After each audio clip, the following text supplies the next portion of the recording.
Welcome to real GK analysis YouTube channel. हमारे इस video में आप सभी का स्वागत है। साथियों, जय हिंद। आज हम देखने वाले हैं सीआईएसएफ हेड कांस्टेबल मिनिस्ट्रियल का जो भी एग्जाम आने वाला है, उसमें आज हम देखेंगे कि क्या क्या आपके इंपॉर्टेंट टॉपिक्स रह सकते हैं जो कि आपको आपका एक जो एग्जाम होगा उसमें अच्छे स्कोर करवाने में आपकी मदद करेंगे और इससे जो आपका काफ़ी अच्छा स्कोर आप बना सकेंगे।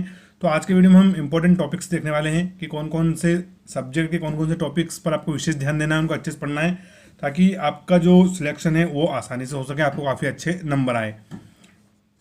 तो वीडियो हमारा बहुत ही महत्वपूर्ण रहने वाला है, तो वीडियो को आप पूरा जरूर देखें। साथ ही अगर आप चैनल पर नए हो तो आप चैनल को प्लीज़ सब्सक्राइब जरूर कर लें और साथ में अपना बेल आइकन दबा लें ताकि जो भी हम लेटेस्ट वीडियो आपके लिए अपलोड करें उसका लिंक आपको मिल जाए, आप आसानी से उस वीडियो को देख सकें, उसका नोटिफिकेशन आपके पास आ जाए। साथ ही इस वीडियो में जितने भी मैं चैप्टर बताऊंगा तो उसमें से आप मैथ्स और रीजनिंग को छोड़कर कोई से भी चैप्टर्स के ऊपर अगर आपको वीडियो चाहिए तो आप कमेंट में बता देना, तो मैं आपको वो जो टॉपिक रहेंगे उनके ऊपर वीडियो बना दूंगा, तो आपको और पढ़ने में भी आसानी होगी। तो वो आप कमेंट में बता दीजिएगा। तो चलिए हम देखते हैं। साथियों, सबसे पहले हम देख रहे हैं करंट अफेयर्स के कौन कौन से टॉपिक्स हमारे इंपॉर्टेंट रहने वाले हैं जो कि आपसे परीक्षा में पूछ सकता है। तो सबसे इंपॉर्टेंट है हमारी नियुक्तियां कि कौन चुनाव आयुक्त का बना, कौन राज्यपाल बने। तो साथियों, नियुक्ति बहुत इंपॉर्टेंट रहता है, तो नियुक्ति आपसे पूछ सकते हैं। साथ ही जितने भी हमारी फेमस पर्सनैलिटी उनका निधन अगर किसी का हुआ है वर्तमान में तो वो आपसे पूछ सकते हैं। जितने भी हमारे सम्मेलन होते हैं वो आपसे परीक्षा में पूछ सकते हैं। फिर एक बहुत ही इंपॉर्टेंट टॉपिक है हमारा युद्ध अभ्यास। युद्ध अभ्यास से एक से क्वेश्चन जरूर बनता है। इसके अलावा समझौते एवं संधियां, फिर साथ ही योजनाएं, केंद्र सरकार और राज्य स्तर पर जितने भी योजनाएं लागू हुई हैं उनके संबंध में। फिर खेल और उन कहाँ किस खेल का आयोजन किस देश में हुआ, कौन उसका विजेता रहा, कौन उपविजेता रहा, ये लेटेस्ट और आप लगभग 6 महीने का पढ़ लेना, वो आपसे पूछ सकते हैं। इसके अलावा जितनी भी योजनाएं गवर्नमेंट द्वारा लागू होती है वो। फिर साथियों रैंकिंग, जैसे कि हाल ही में वर्ल्ड फ्रीडम प्रेस इंडेक्स आया है, ऐसे जितने भी इंडेक्स आते हैं रैंकिंग और इंडेक्स उनको आप जरूर पढ़ें, वो भी आपसे परीक्षा में पूछेंगे। और जो हमारा लास्ट टॉपिक है वो है महत्वपूर्ण दिवस एवं थीम। क्या है महत्वपूर्ण दिवस एवं थीम, तो ये भी आपसे परीक्षा में पूछ सकते हैं। तो ये नियुक्तियां, निधन, युद्ध अभ्यास, समझौते संधि, खेल, महत्वपूर्ण दिवस, थीम और रैंकिंग एवं इंडेक्स, ये सभी हमारे करंट अफेयर्स के इंपॉर्टेंट टॉपिक हैं, तो आप इनको जरूर पढ़ें, इनसे प्रश्न आ सकते हैं। और आपको करंट अफेयर्स कितना पढ़ना है, तो आप 1 जनवरी 2023 से बाद का सारा करंट अफेयर्स पढ़ लें। कितना? 1 जनवरी 2023 के बाद का इनफ रहेगा, तो आप इसको 6 महीने का लगभग करंट अफेयर्स जरूर पढ़ें। जिस भी टीचर से जिस भी बुक से आप पढ़ रहे हैं तो आपको करंट अफेयर्स इतना पढ़ना है, सारे हमारे इंपॉर्टेंट टॉपिक हो गए हैं। नेक्स्ट साथियों हमारा जीके। जीके का बहुत बड़ा पोर्शन है और लगभग 25 क्वेश्चन आने वाले हैं। तो जीके का मैं आप सभी को बता दूं कौन कौन से टॉपिक पढ़ना है। तो पहले साथियों हम देखते हैं इतिहास। क्या देखते हैं हम? इतिहास। तो इतिहास हमारा 3 भागों में बटा हुआ, आप सभी को पता है, तो मैंने तीनों का अलग अलग बता दिया आपको। तो इतिहास, तो साथियों इतिहास में आपको विशेष ध्यान देना है सिंधु घाटी सभ्यता के ऊपर। किसके ऊपर? सिंधु घाटी सभ्यता और इससे जुड़े हुए जितने विविध प्रश्न हैं उनको पढ़ना है, अच्छे से कोई आ सकता है। फिर साथियों बौद्ध धर्म और जैन धर्म को आपको पढ़ना है, इनसे भी प्रश्न आते हैं, बौद्ध धर्म और जैन धर्म से संबंधित। फिर हमारा गुप्त काल और मौर्य काल, महाजनपद काल था, इसको आपको जरूर पढ़ना है, इनसे प्रश्न आते हैं। तो गुप्त काल, मौर्य काल और महाजनपद काल, इसको आपको पढ़ना है। फिर हमारा साथियों सल्तनत काल है, सल्तनत काल, मुगल काल, मराठा साम्राज्य को आपको पढ़ना है। और जो भी सल्तनत काल, मुगल काल और मराठा साम्राज्य हैं, इनके समय में जितने भी यात्री आए थे, उस समय के आए हुए यात्री और उनकी पुस्तकें, तो उन्होंने जितनी भी पुस्तकें लिखी है और उस समय कौन कौन से यात्री भारत को विजिट किया था, तो सब भी आप पढ़ लें क्योंकि वो प्रश्न भी आपसे परीक्षा में पूछा जा सकता है। फिर साथियों हम बात करें तो 1857 का विद्रोह आपको पढ़ना है, उससे प्रश्न आ सकते हैं। जितने भी वाइसराय उस समय जो अंग्रेजों के वाइसराय आया करते थे देश में, वो पढ़ना है। एक्ट पढ़ लीजिए, जैसे Pitt's India act, Rowlatt act, charter act, ऐसे वो आप सभी एक्ट पढ़ लें। फिर आप कांग्रेस स्थापना से लगाकर अधिवेशन तक इसको अच्छे से पढ़ें कि कांग्रेस की कब स्थापना हुई थी, इसके कौन कौन से अधिवेशन थे, किस अधिवेशन की अध्यक्षता किसने करी थी, ऐसे प्रश्न पूछ सकते हैं। फिर दोस्तों हमारे महात्मा गांधी जी, इनको आपको पूरा पढ़ना है क्योंकि महात्मा गांधी से एक न एक प्रश्न परीक्षा में कहीं ना कहीं से आ ही जाता है, क्योंकि इन्होंने बहुत सारा योगदान भी दिया है। इसके अलावा इन्होंने दांडी यात्रा और ऐसे मार्च भी बहुत सारे निकाले, तो महात्मा गांधी को आप जरूर पढ़ें, इनसे प्रश्न परीक्षा में आ सकते हैं। और फिर साथियों उस समय के प्रसिद्ध व्यक्ति और उनसे जुड़े हुए आंदोलन और उन्होंने क्या क्या अपना महत्वपूर्ण योगदान दिया है स्वतंत्रता संग्राम में, वो आप पढ़ लें क्योंकि ऐसे प्रश्न परीक्षा में आ सकते हैं, है ना, जैसे कि झांसी की रानी वगैरह, ऐसे आपसे परीक्षा में जरूर पूछा जाएगा। तो ये सभी हमारा इतिहास का इंपॉर्टेंट जो टॉपिक्स थे वो मैंने आपको यहाँ पर बता दिए। सल्तनत काल, मुगल काल, आप इसमें थोड़ा बहुत नीचे का चोल साम्राज्य वगैरह भी पढ़ सकते हैं, उनसे प्रश्न आ सकते हैं। और थोड़ा सा पंजाब महाराजा रंजीत सिंह वगैरह, इनको भी पढ़ सकते हैं, ऐसे प्रश्न आपसे परीक्षा में पूछे जाएंगे। फिर साथियों हमारा एक और इंपॉर्टेंट टॉपिक है भूगोल। 2 से 3 प्रश्न इससे बनने वाले हैं हमारे भूगोल से, क्योंकि बहुत इंपॉर्टेंट है। तो भूगोल में आपको साथियों भारत का परिचय और इससे जुड़े हुए जितने भी विविध हैं उनको पढ़ना है। इसके अलावा आपको महत्वपूर्ण नदियां हैं हमारी, नदियां, पर्वत, पठार, मैदान, मरुस्थल, जलप्रपात, बांध, जनजातियां, रामसर स्थल, राष्ट्रीय उद्यान, भारत में जनसंख्या, भारत में कृषि और भारत में खनिज संसाधन, इन सभी को पढ़ना है। इसके अलावा ब्रह्मांड भी पढ़ सकते हैं। क्या पढ़ सकते हैं? ब्रह्मांड, और फिर हमारे भारत की स्थलीय सीमा किस देश से, जलीय सीमा किस देश से, कौन सा महासागर है, अरब सागर, बंगाली खाड़ी, ये सब प्रश्न भी आपसे परीक्षा में पूछ सकता है। तो भारत का परिचय आप अच्छे से पढ़ ले पूरा, कि क्या पहला पेंथलासा था, पेंजिया था, गोंडवाना लैंड का हिस्सा है, ऐसे प्रश्न आपसे आ सकते हैं परीक्षा में, है ना। और इसका विविध भी आप अच्छे से कंप्लीट कर लीजिएगा। फिर नदियां, पर्वत, पठार, मरुस्थल, रामसर साइट, राष्ट्रीय उद्यान, टाइगर रिजर्व, भारत में जनसंख्या, कृषि, खनिज संसाधन, ये सभी भूगोल से जुड़े हुए इंपॉर्टेंट टॉपिक है और काफ़ी इजी हैं।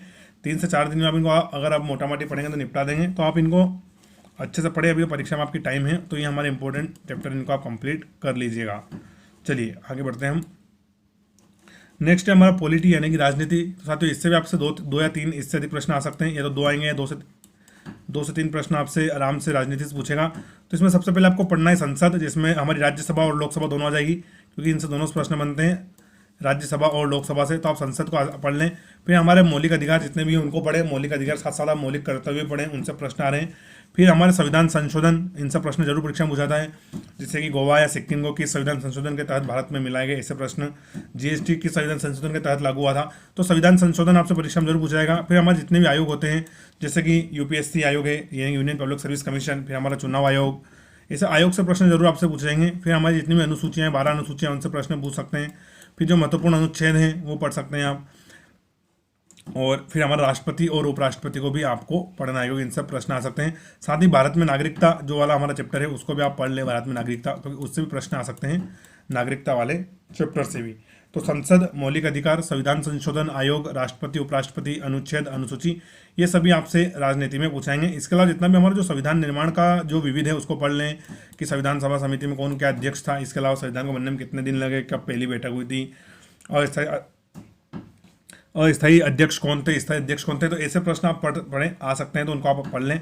और ये सभी जानकारी आपको लुसेंट के बुक में मिल जाएगी बिल्कुल इजीली तरीके से। तो अगर कोई जिसने पहली बार तैयारी शुरू कर रहा है तो उसको मैं बता दूं कि लुसेंट आप आसानी से पढ़ लें। लुसेंट में सभी टॉपिक्स पर बिल्कुल डिटेल में जानकारी दी हुई है। फिर हमारा अगला टॉपिक है साथियों मैथ्स गणित। तो इससे भी आपके लगभग 25 क्वेश्चन आने वाले हैं। तो इसमें आपको नंबर सिस्टम अच्छे से पढ़ना है। फिर नंबर सिस्टम के अंदर भी बहुत सारे, क्योंकि चैप्टर था काफ़ी बड़ा होता है, तो नंबर सिस्टम से प्रश्न आएंगे, तो इसको पढ़ें आप। नंबर सिस्टम, फिर आपका सिंप्लीफिकेशन, रेशियो एंड प्रोपोर्शन यानी कि अनुपात और समानुपात, परसेंटेज जरूर पढ़ें, average, profit and loss, LCM, HCF, और आपका सिंपल इंटरेस्ट और कंपाउंड इंटरेस्ट। इसके अलावा टाइम एंड वर्क।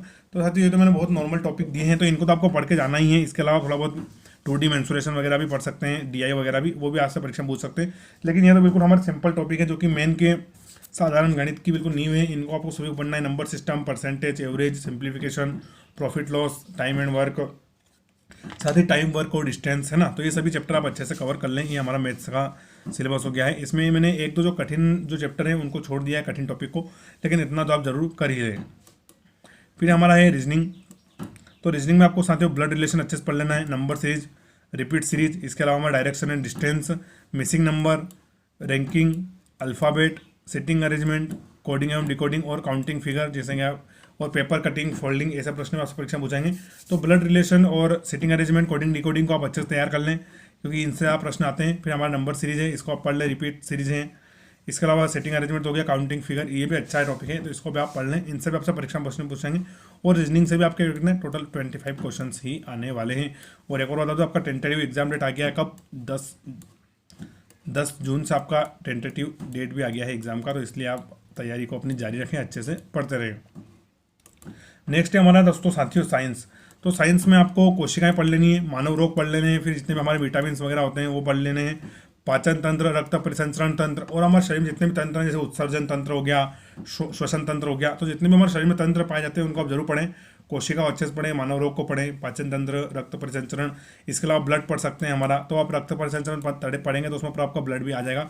इसके अलावा आप फिजिक्स और थोड़ा सा केमिस्ट्री को भी देख लेना, नॉर्मल टॉपिक उसमें से फिजिक्स और केमिस्ट्री, क्योंकि उनसे भी क्वेश्चंस आएंगे, है ना साथियों। इसके अलावा हिंदी में जितने भी चैप्टर हैं उनको आप अच्छे से पढ़ें।